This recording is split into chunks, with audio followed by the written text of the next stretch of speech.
dari keturunan non-Ismail yang disebut Arab Al-Aribah, itu dari karya Ubaid bin Syariah Al-Jurhumi dalam kitab Akhbar Al-Yaman. Jadi kalau begitu, nama bisa sama, tapi personnya beda. Oh, Yoktan tadi ya? Yoktan itu. Jadi Yoktan, Kahtan itu sekedar nama, tapi pribadi orangnya beda. Bisa berbeda dan sukunya beda. Satu dari Ismail, satu bukan Ismail. Kita lihat saja. Kalau kita menyebut nama Nebayot atau Nabit, apakah Nebayot Nabit itu saudara kandung atau anak kandung? Anaknya dari Ismail ya? Kalau kita lihat dari data eksternal, Nebayot dan Kedar itu bersaudara, ya. Anaknya Ismail. Tapi nanti dari antara keturunan Kedar ada yang juga namanya Nebayot juga. Oh. Jadi nama sama, jalurnya beda. Orangnya beda. Jadi jangan sampai kita salah identifikasi. Memang untuk menjadi seorang yang pandai, seorang yang cerdas dan kritis, itu memang pilihan. Sama juga, jadi orang bungul, jadi orang bodoh, jadi orang gampang terselut, sumbu pendek, itu pilihan. Dan bukan takdir. Karena pada dasarnya manusia itu tidak ditakdirkan menjadi manusia bodoh, manusia bungul, manusia sumbu pendek. Tapi karena pilihan ini juga tergantung pada dengan siapa kita bergaul, apa yang sering kita baca, apa yang sering kita dengar, dan di mana kita ada di tengah-tengah orang yang mengelilingi kita. Assalamualaikum warahmatullahi wabarakatuh. Salam sehat buat kita semua, karena sehat itu lebih penting dari segala-galanya, dan mudah-mudahan kita selalu dalam lindungan Allah Subhanahu wa Ta'ala. Amin.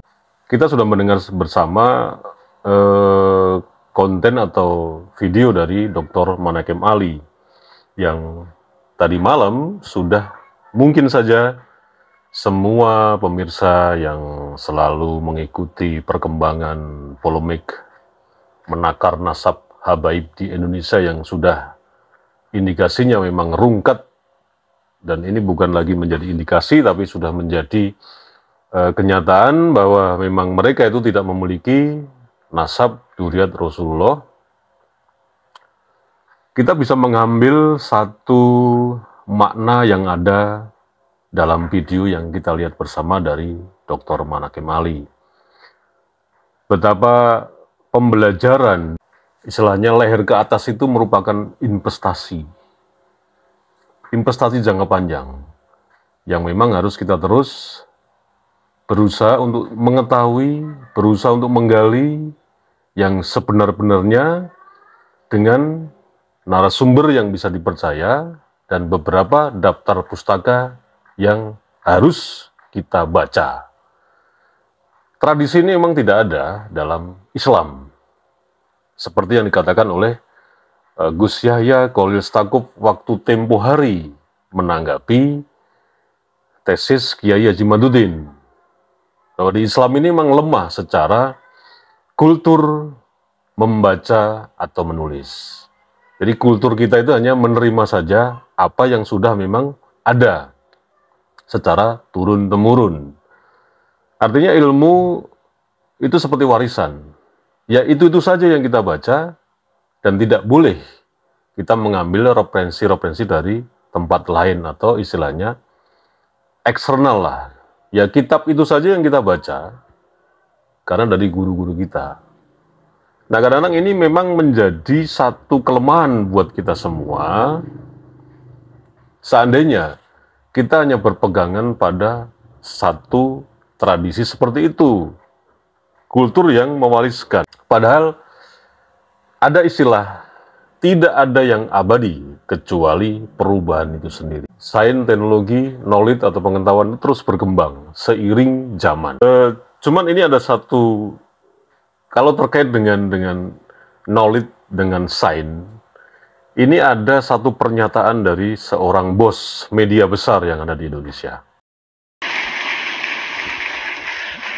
Ya begitulah, karena di zaman medsos yang gila-gilaan ini, ada yang disebut kebenaran baru.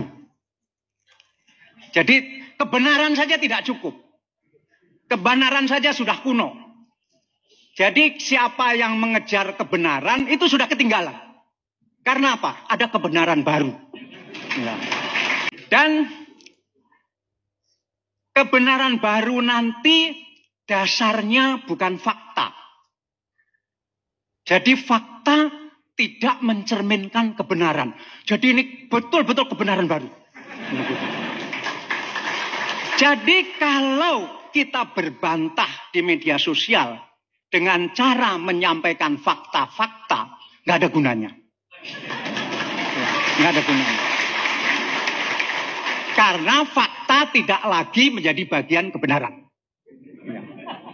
Kebenaran baru itu datang dari yang disebut persepsi.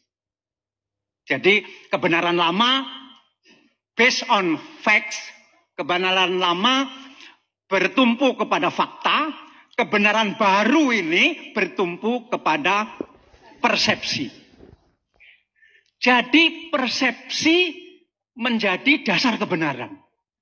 Dan persepsi dibentuk bukan oleh fakta.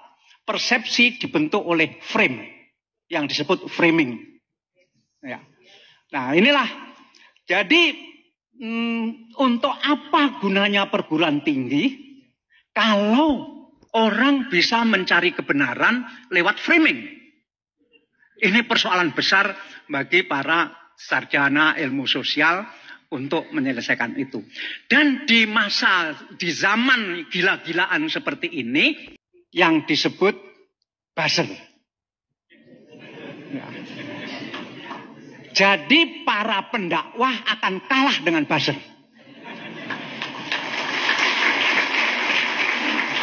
Jadi fakultas dakwah harus diganti dengan fakultas buzzer.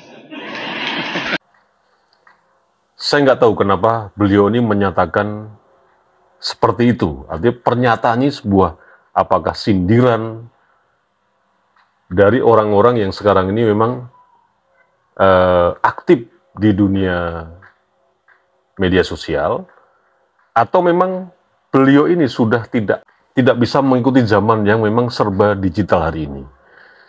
Informasi-informasi yang dulu dibangun melalui media kertas yang disalurkan dengan proses produksi, proses distribusi, karena kemajuan zaman akhirnya berubah.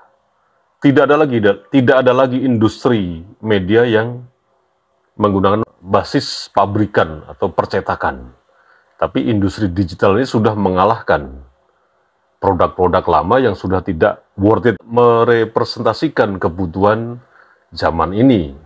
Yang arus informasi itu tidak melalui mata rantai yang sangat berbelit-belit dan tidak memakan biaya yang sangat besar. Nah, karena beliau ini memang seorang pelaku media informasi berbasis kertas, tentu saja digilas habis dengan perkembangan era informasi digital yang sudah masuk ke kamar-kamar setiap penduduk yang ada di dunia ini.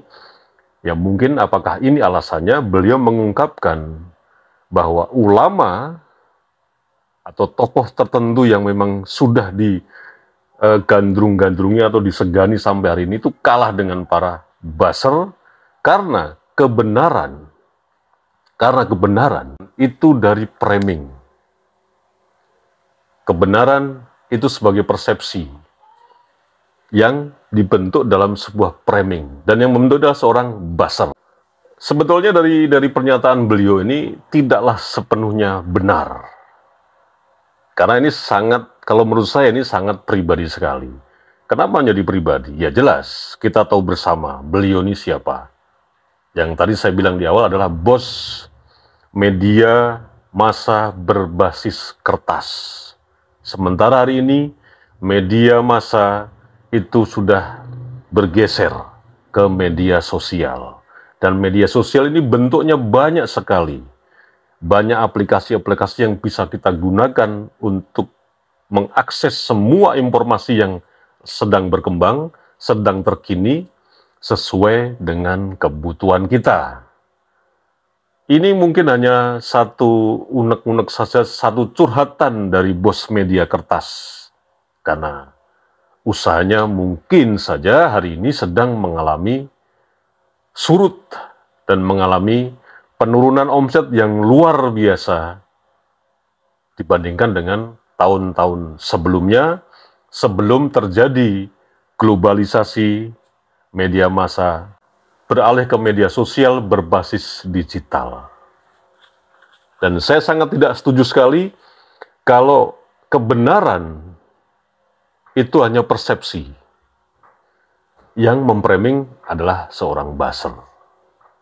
Nah, tidak ubahnya waktu dulu ketika bos media kertas ini usahanya masih eksis.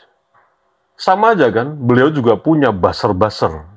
Seperti punya wartawan, punya koresponden, punya redaktur, kan sama aja. Dan saya yakin sekali pada waktu masa itu, masa jaya-jayanya media masa berbasis kertas ini, bagaimana juga diperuntukkan atau digunakan oleh kelompok-kelompok tertentu, partai-partai tertentu untuk mencapai tujuannya menggunakan media mainstream berbasis kertas. Sama aja sebetulnya, hanya secara teknologi pasti berbeda. Jadi, ya sangat tidak etis sebetulnya seorang bos media kertas curhat atas nama dirinya sendiri, bukan mewakili kebutuhan masyarakat hari ini. Itu saja. Wassalamualaikum warahmatullahi wabarakatuh.